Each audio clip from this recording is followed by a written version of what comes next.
Hey gang, welcome back to another video. Now, as many of you know, I do a lot of 3D printing and 3D modeling in my prop making, but I know almost nothing about 3D scanning. So when Creality offered to send me one of their 3D scanners, I thought this was a good opportunity for me to see if this kind of device would be a good fit for my workflow. Plus I could get some scans of some of my favorite Haunted Mansion ephemera in the process. So let's get to scanning. Since I don't do review videos, I figured I could use the Creality CR ScanOtter to make some digital models of things in my Haunted Mansion collection, like this Serpent door handle. But first, let's get it out of its case, along with this polka dot plate, which should help the scanner to keep track of what it's scanning, and plug it into my laptop to see what I get. The software seems pretty straightforward.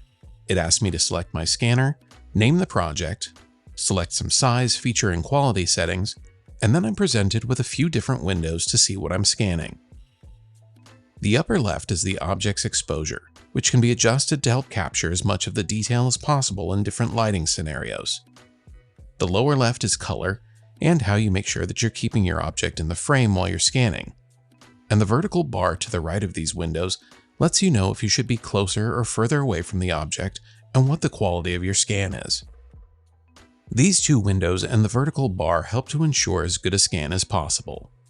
So the entire time that I'm scanning, I'm looking at all of them to determine where I am, how I'm doing, and how much remains to be scanned, which is the largest of the three windows on the right. I'll move the scanner around the object to make sure that I pick up all of the details, as well as rotating the plate to give me a better vantage point for scanning based on the available light. I found that scanning in somewhat diffused light made for better scanning than in harsh lighting conditions. So this patch of shade early in the morning proved just to be the right amount of light to catch all of the fine details in this piece.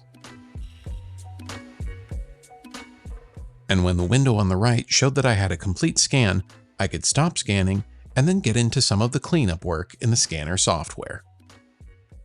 So here's my scan. As you can see, there's no bottom to the Serpent handle, and there's a few extra points that don't need to be there.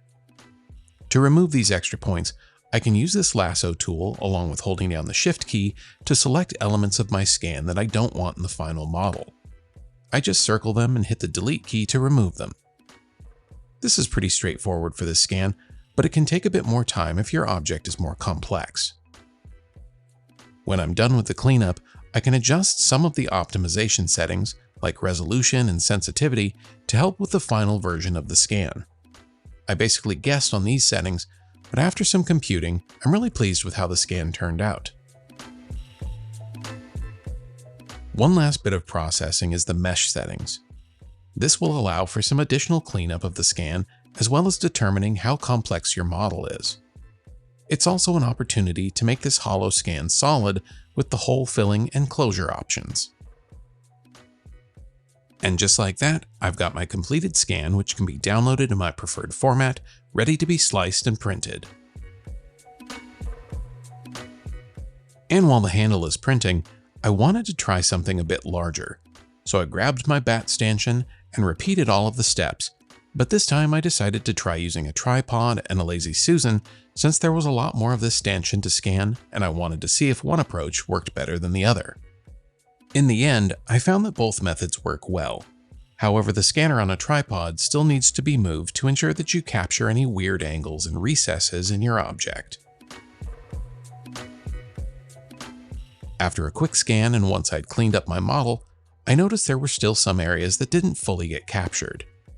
Thankfully, I'm able to create an additional scan, and then the software will knit the two scans together to fill in any areas that I missed.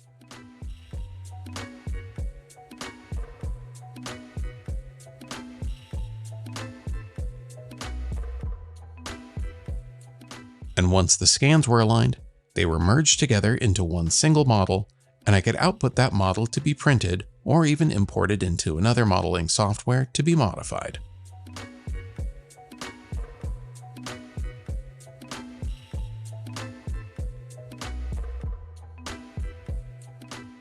Now that my 3D print of the door handle is complete, I can get to painting it up to see if I can tell the difference between the source handle and the scan, starting with a dark brown base layer of spray paint. I'll give the handle good overall coverage, and then I can set it aside to dry. Once the brown paint is dry, I can move on to the metal highlight. And for this, I'm using one of my favorites, Antique Gold Rub and Buff. I'll squeeze a bit out onto my work surface, and using my finger, will spread it across the handle to accentuate the high spots. This can take a bit of practice, but if you start with a small amount on your finger, you can build up to your final finish.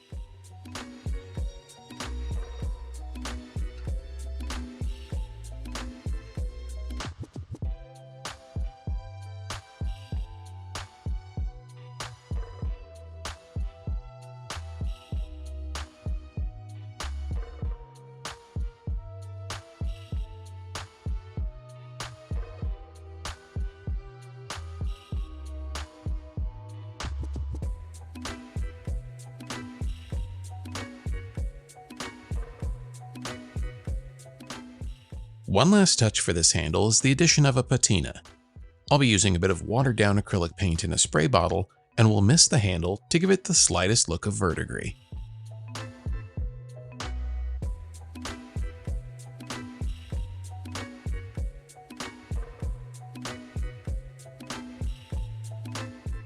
When the patina paint is dry, I can give the handle a coat of satin clear, and this handle is done.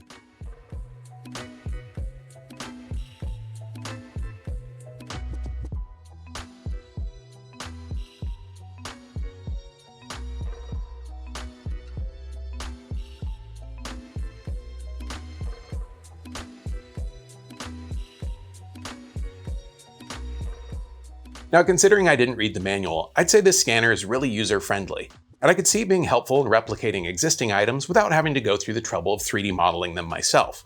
Now, it's definitely a specialized tool and won't be for everyone, but this is some interesting technology that's made for professionals and amateurs like me.